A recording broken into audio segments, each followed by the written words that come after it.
Hello नमस्ते, मैं हूं Manisha. Welcome to R S only. कल मंडे को आना चाहिए था, ये काम मंडे को करना चाहिए था अपन को हिंदी से इंग्लिश ट्रांसलेशन के लिए, बट मंडे को I was not available, plus the studio where I generally record was not exactly available to me. But कोई बात नहीं, ट्यूसडे को कर लेते हैं, ठीक है। आज सेंटेंस होंगे पास्ट कॉन्टिन्यूअस। अपन ने सिंपल पास्ट, सिंपल प्रेजेंट और सिंपल फ्यूचर अभी तक कर लिए हैं, ठीक है। स्टैंडर्ड सेंटेंसेस अपन कर चुके हैं। अब अपन को करना है कॉन्टिन्यूअस टेंसेस। तो पास्ट कॉन्टिन्यूअस से स्टार्ट करेंगे, फिर अपन करेंगे प्रेजेंट कॉन्टिन्यूअस और फिर अपन करेंगे नेक्स्ट टू नेक्स्ट मंडे को फ्यूचर कॉन्टिन्यूअस। मैं आपको 5 सेंटेंसेस सॉल्व करके बताऊंगी, बेसिक ट्रांसलेशन टेक्निक्स आपको क्या लगानी है वो बताऊंगी, और एक सेंटेंस आपको होमवर्क में दूंगी जिसका आप आंसर मुझे कमेंट्स में बताओगे। पिछली वाली वीडियो के नीचे जो 2 कमेंट्स हैं दोनों सही हैं, पर उनमें थोड़ी टेक्निकल मिस्टेक है। फर्स्ट, अगर आप सेंटेंस को स्टार्ट करने वाले वर्ड का पहला लेटर कैपिटल में नहीं लिखते हैं तो आपका आधा नंबर कटेगा। और अगर जहां पर कॉमा होना चाहिए, जहां पर पंक्चुएशन होना चाहिए, फुल स्टॉप यानी कि जहां पर क्वेश्चन मार्क, जहां पर आपका एक्सक्लेमेशन, जो भी सिंबल आपको पंक्चुएशन में यूज करना है, अगर वो नहीं होंगे तो भी आपका आधा नंबर कटेगा। तो 2 नंबर का एक सेंटेंस जो आपको ट्रांसलेट करने का मिलना था वो अब आपको एक ही मार्क मिलेगा। तो इन छोटी छोटी चीजों का ध्यान रखो, स्पेलिंग मिस्टेक्स का ध्यान रखो, and you will be perfectly fine, ठीक है। चलो स्टार्ट करते हैं। बट बिफोर दैट, मुझे पता है आप में से बहुत सारे ऐसे लोग हैं जो 2026 में एग्जाम देना चाहते हैं, आपकी तैयारी भी अच्छी खासी हो रही है, लेकिन रिवीजन नहीं करोगे तो कोई सेंस नहीं बनता उस तैयारी का। और रिवीजन करने का बेस्ट तरीका है अपने आप को टेस्ट करना, ठीक है। और इसके लिए I have brought 2 passes. First, 399 rupees में प्रीलिम्स ओरिएंटेड पास 12 मंथ्स की वैलिडिटी के साथ में, अनलिमिटेड टेस्ट, जितने टेस्ट सॉल्व करना चाहो करो। इनफैक्ट मैं कहती हूँ जितने टेस्ट सॉल्व करो ना उतना बेस्ट है आपके लिए। रोज का एक टेस्ट सॉल्व करो, 2 घंटे बैठो, 150 क्वेश्चन सॉल्व करो, उनको एनालाइज करो 2 घंटे बैठ के। आपकी 4 घंटे की पढ़ाई इस बेसिस पे भी अगर हो जाएगी तो भी मोर देन इनफ है, मोर देन इनफ। इतना फायदा होता है, ठीक है। तो टेस्ट करो। लेकिन आपको लगता है कि मैम सिर्फ प्रीलिम्स का नहीं, मेरे को तो मेंस की भी एक साथ राइटिंग प्रैक्टिस वगैरह भी करनी है, then I have that also for you. 799 rupees में अनलिमिटेड टेस्ट, प्री और मेंस के 12 मंथ्स की वैलिडिटी के साथ, ठीक है। इसमें आप अपनी कॉपी लिखोगे आराम से, उसका फोटो वगैरह ऑनलाइन हमारे ऐप के ऊपर अपलोड कर दोगे और एआई आपकी कॉपी चेक करेगा, और उसका स्टैंडर्ड आंसर्स जो हैं वो यहाँ पे best of the best teachers ने ही प्रोवाइड करे हैं। इसमें इंग्लिश देखूंगी मैं, ठीक है, देखूंगी मैं आपका इंग्लिश। ओके, सो 799 रुपीज में प्री और मेंस दोनों, और 399 रुपीज में सिर्फ प्री, ठीक है। तो टेस्ट करो अपने आप को, और जो भी तैयारी करी है ना उसको बेस्ट ऑफ द बेस्ट कर लोगे। ओके, चलो सेंटेंस स्टार्ट करते हैं। बट सेंटेंस स्टार्ट करने से पहले हाँ, सेंटेंस स्टार्ट करने से पहले कुछ बेसिक अपन पास्ट कॉन्टिन्यूअस टेंस को समझ लेते हैं। पास्ट कॉन्टिन्यूअस टेंस कैसा होता है? जो काम हो रहा था, क्या हो रहा था, ये होता है पास्ट कॉन्टिन्यूअस का हिंदी फॉर्मेट। जा रहा था, खा रहा था, सो रहा था, ठीक है। ये क्या था? मतलब एक भूतकाल में, पीछे पास्ट में कोई काम होते दौरान हम उस बारे में बात कर रहे हैं, ठीक है। रात को 6 बजे कल वो खाना खा रहा था, यानी कि 6 बजे के टाइम वो किस एक्टिविटी में इन्वॉल्व था उस बारे में बात हो रही है, ठीक है। तो इंग्लिश में सेंटेंस स्ट्रक्चर क्या होता है मैंने आपको पहले ही बताया था। अपन को कोई भी सेंटेंस को ट्रांसलेट करने के लिए 2 चीजों की जरूरत होती है। फर्स्ट, आपको टेंस का पता होना चाहिए। यहाँ मैं आपको पहले 12 क्लासेस लूंगी जिसमें बताऊंगी कि मैं कौन सा टेंस लेकर आ रही हूँ, तो वो चीज तो आपकी सॉल्व हो गई। लेकिन सेकेंड, एक इंग्लिश सेंटेंस में सेंटेंस का स्ट्रक्चर कैसा होता है? सब्जेक्ट पहले आता है, फिर आता है आपका वर्ब, और फिर आता है आपका ऑब्जेक्ट। और वर्ब कैसी होती है? वर्ब 2 तरीके की होती है, एक तो होती है हेल्पिंग वर्ब और एक होती है मेन वर्ब। जब आप पास्ट कॉन्टिन्यूअस टेंस की बात करते हैं तो आपकी हेल्पिंग वर्ब होती है या तो वॉज या वर, और आपकी मेन वर्ब में वर्ब प्लस आईएनजी लगता है। ये स्टैंडर्ड तरीका है वर्ब को लिखने का इन पास्ट कॉन्टिन्यूअस टेंस। तो सब्जेक्ट ऐसा कैसा आ जाएगा? वॉज वर, जो भी, अगर सिंगुलर है तो वॉज, प्लूरल है तो वर, और आपका मेन वर्ब में वर्ब प्लस आईएनजी का फॉर्मेट लगेगा, और बाकी की कहानी आपकी ऑब्जेक्ट की एज इट इज आगे चलेगी। क्लियर है? ये तो आसान है, इस चीज को ध्यान में रखो और अब अपन सॉल्व करते हैं।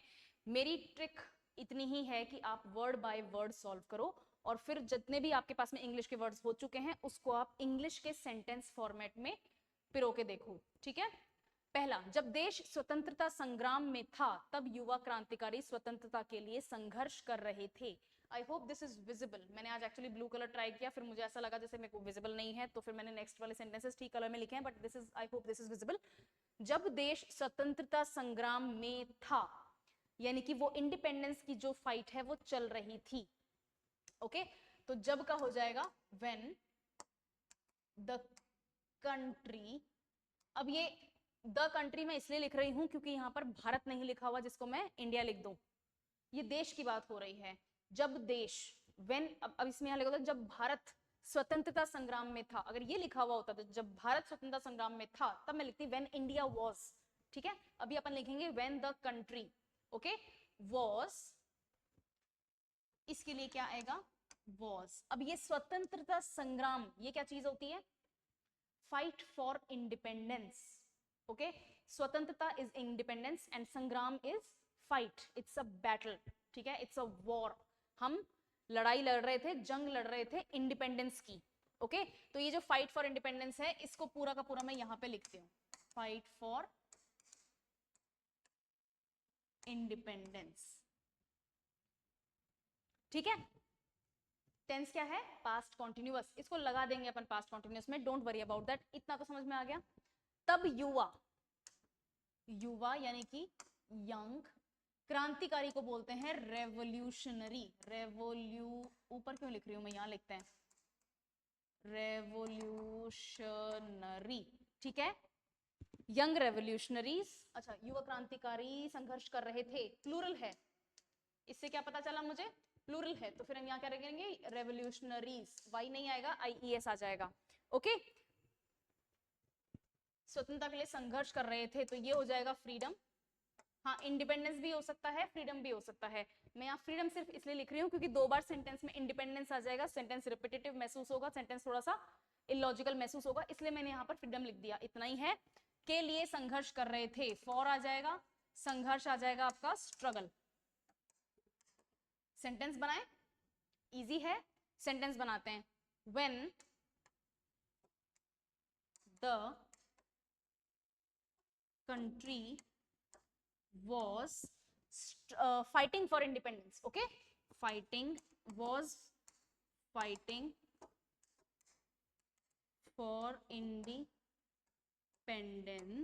comma, young revolutionaries were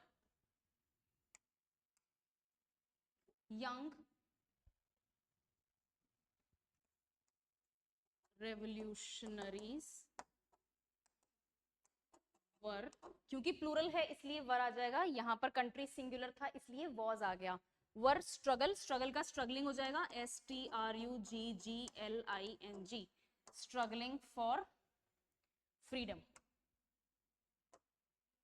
यहां पर मैंने फ्रीडम लिखा है, मैं इट भी लिख सकती थी अगर यहां पर स्वतंत्रता फिर से शब्द नहीं लिखा हुआ होता तो, इतना ही फर्क है। When the country was fighting for independence, young revolutionaries were struggling for freedom, answer आ गया। नेक्स्ट सेंटेंस चलते हैं। सरकार नई शिक्षा नीति लागू करने की तैयारी कर रही थी तब ही महामारी ने सब कुछ रोक दिया।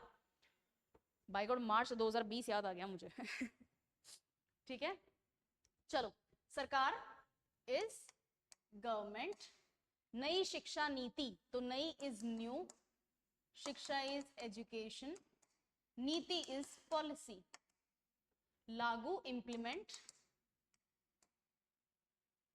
तैयारी इज गेटिंग रेडी या फिर इम्प्लीमेंट, ठीक है, getting ready, preparing, sorry implement का प्रिपेयरिंग हो जाएगा, गेटिंग रेडी या प्रिपेयरिंग, तो दोनों लिख देते हूं मैं, गेटिंग रेडी और प्रिपेयरिंग कर रही थी तब ही, महामारी हो जाएगा आपका पेंडेमिक, ने सब कुछ एवरीथिंग रोक दिया का मतलब होता है स्टॉप्ड, या स्टॉप की जगह अपन लिख सकते हैं हॉल्ट, HALT, ठीक है, दोनों सही हैं। सेंटेंस एक बार ट्राई करके देखते हैं। गवर्नमेंट, प्रिपेयरिंग, इम्प्लीमेंट, इसके बाद में न्यू एजुकेशन पॉलिसी आ जाएगा, पैंडेमिक आ जाएगा, हॉल्टेड एवरीथिंग आ जाएगा। चलो सेंटेंस बनाते हैं। द गवर्नमेंट was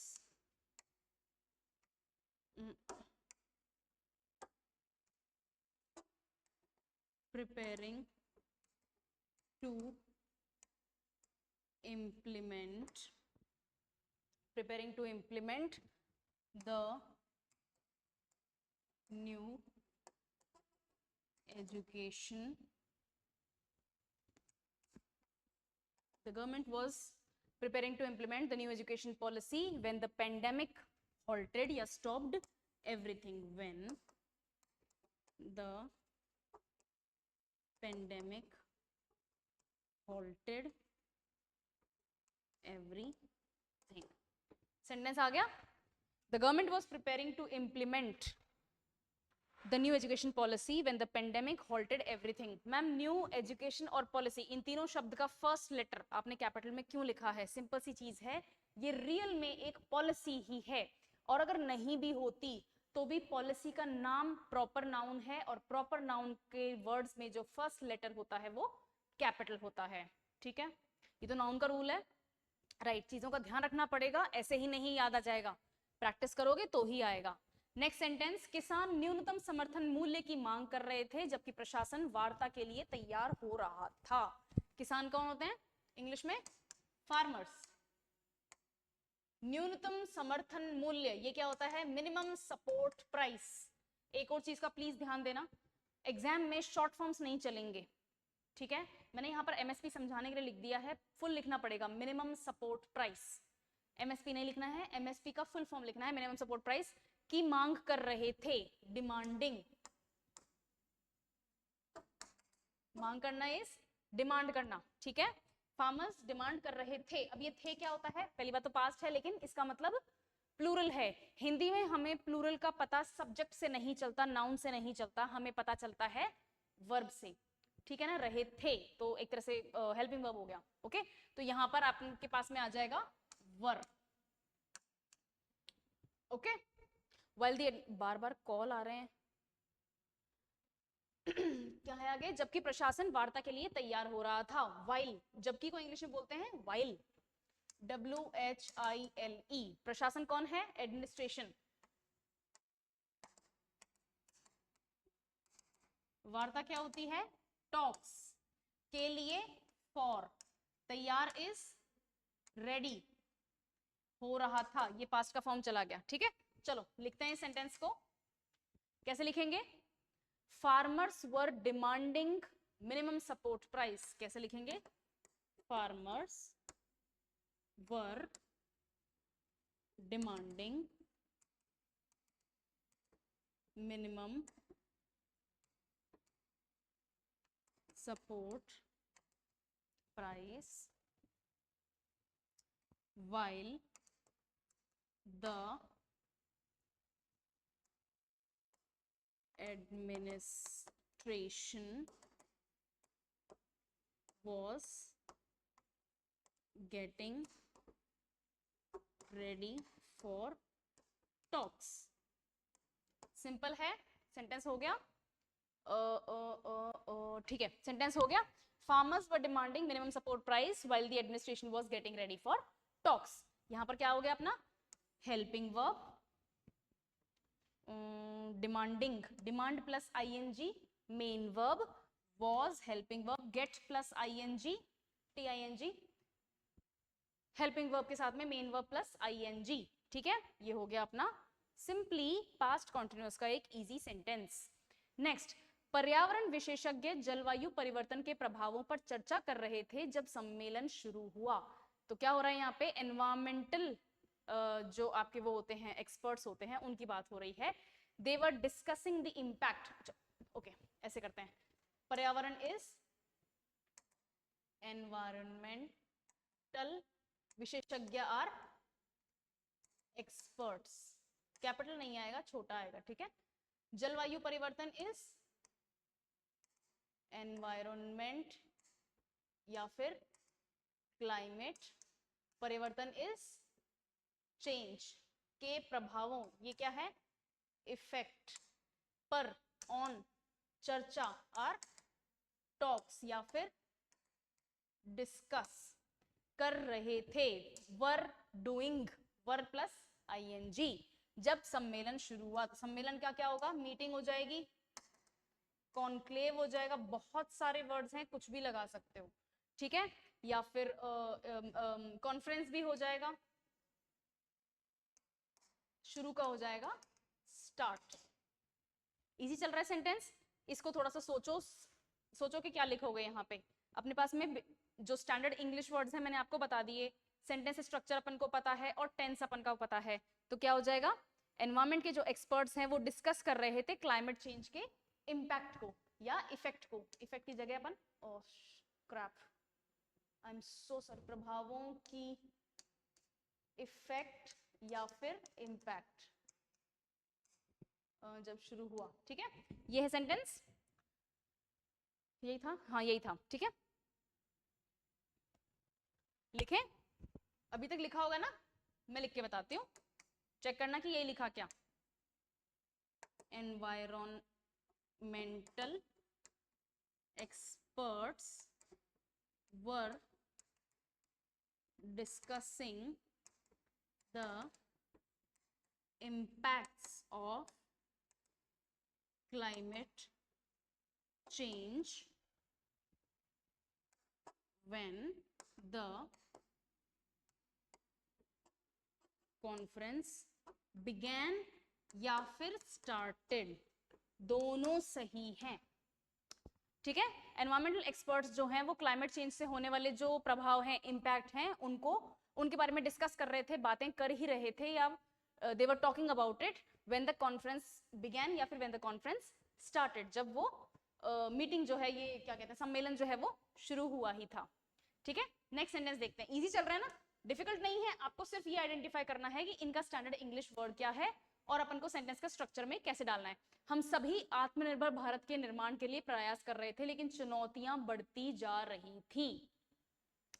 प्लूरल थी, ठीक है, चुनौतियां, राइट। हम, वी, सभी, ऑल, आत्मनिर्भर भारत, ये अपन के पास में एज इट इज स्कीम है, कैपिटल लेटर लगा के आत्मनिर्भर भारत को एज इट इज अपन स्टैंडर्ड फॉर्म में लिखेंगे। के निर्माण यानी कि डेवलप के लिए, फॉर, प्रयास, एफर्ट्स, कर रहे थे, डूइंग एफर्ट्स। ठीक है, लेकिन, बट, चुनौतियां, चैलेंजेस, बढ़ती, इंक्रीज, जा रही थी। ओके, ये पास्ट फॉर्मेट है। सेंटेंसेस को, सॉरी, सेंटेंस के स्ट्रक्चर को फॉर्मेट में डाल के देखें। We all were making efforts to build an आत्मनिर्भर Bharat, but the challenges kept on increasing, were increasing। ठीक है, लिखें, we all were, ऑब्वियसली बात है, निर्माण कर रहे थे, तो ये थे क्या था, were। all हैं यानी कि एक से ज्यादा है तो were आ जाएगा, प्लूरल फॉर्म आ जाएगा। सेंटेंस बनेगा we all were, WERE, were making efforts for Aatmanirbhar Bharat, but the challenges were increasing। Simple sentence, we all were making efforts for Aatmanirbhar Bharat. ये अधूरा लग रहा है थोड़ा सा, निर्माण के लिए प्रयास कर रहे थे, तो डेवलप, तो एफर्ट डाला जाएगा, यहाँ पे एफर्ट डालते हैं। We all were making efforts for building an, ऐसे कर लेते हैं, BUILDING, building an Aatmanirbhar Bharat, but the challenges were increasing, या फिर but the challenges kept on increasing. Simple sentence थोड़ा सा डाइसी इसलिए है क्योंकि सेंटेंस लंबा है। इट्स हाई टाइम कि आप थोड़े से लेंदी सेंटेंसेस को प्रैक्टिस करो, एंड मोमेंट पे आके सेंटेंसेस प्रैक्टिस नहीं होती है। ठीक है, तो इसलिए हर हफ्ते अपन 5-10 सेंटेंसेस को प्रैक्टिस करेंगे। आपकी इंग्लिश टू हिंदी का जो फॉर्मेट है वो चलता भी रहेगा, फैमिलियर भी रहोगे वर्ड्स के साथ में, और बहुत अचानक से वजन महसूस नहीं होगा। ठीक है, चलो, ये है आपका होमवर्क। सुप्रीम कोर्ट महिलाओं के अधिकारों पर सुनवाई कर रहा था, तब ही महत्वपूर्ण फैसला आया। सुप्रीम कोर्ट महिलाओं के, क्या है आगे, अधिकारों पर सुनवाई कर रहा था, तभी महत्वपूर्ण फैसला आया। सिंपली क्या करना है आपको, वर्ड बाय वर्ड इंग्लिश में क्या बोलते हैं उसको ट्रांसलेट करना है अपने रफ पोर्शन में। और सेंटेंस स्ट्रक्चर कैसा होता है, subject, helping verb, was verb, main verb plus ING और ऑब्जेक्ट। ठीक है, जहां कॉमा है, जहां फुल स्टॉप है, वो सब आपको ध्यान रखना है। सेंटेंस स्ट्रक्चर का ध्यान रखना है, इसको पास्ट कॉन्टिन्यूअस में ट्रांसलेट करना है और मुझे बताना है कमेंट्स के अंदर, ठीक है। कमेंट सही होगा then I will get the channel to give you a heart, और अगर कमेंट गलत होता है, आंसर गलत आता है, आंसर जरूर लिखना, आंसर गलत आता है तो मैं नेक्स्ट क्लास में इसको एड्रेस कर लूंगी, ठीक है। मैं कमेंट्स पढ़ती हूँ वीडियो लाइव होने के बाद में 24 टू 48 आवर्स की विंडो में, तो ट्राई करना कि कमेंट लिखो, ठीक है। और अगर नहीं भी लिख पाते हो या बाद में भी लिखते हो, मेरी नजर पड़ती है तो मैं डेफिनेटली एड्रेस कर लूंगी, नहीं भी देख पाती हूँ तो भी नेक्स्ट वीडियो में मैं इसका आंसर अपने आप ही एड्रेस कर लूंगी। नेक्स्ट क्लास में अपन देखेंगे प्रेजेंट कॉन्टिन्यूअस टेंस, ठीक है ना, इज MR प्लस ING। चलो, I see you in the next session and thank you for attending the class.